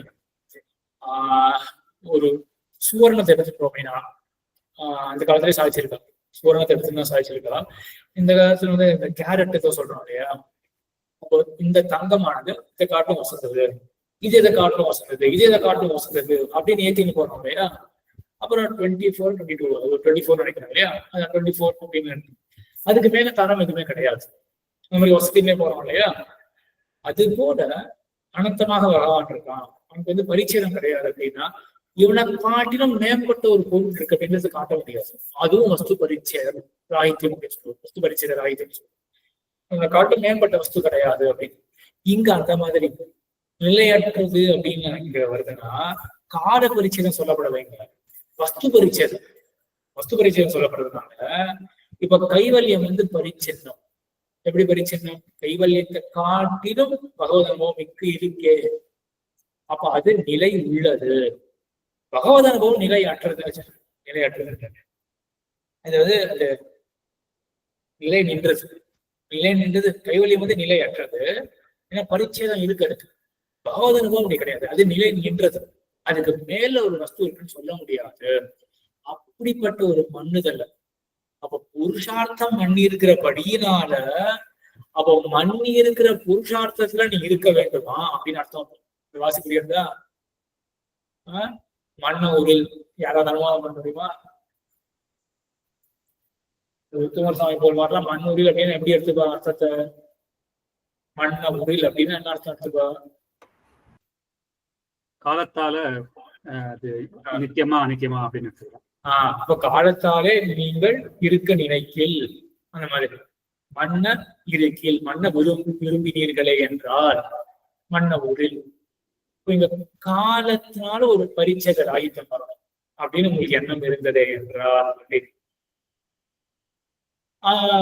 நம்பளி தொடக்கமான பூர்வாச்சாரியர்கள்லாம் மன்ன ஊரில் அப்படின்னா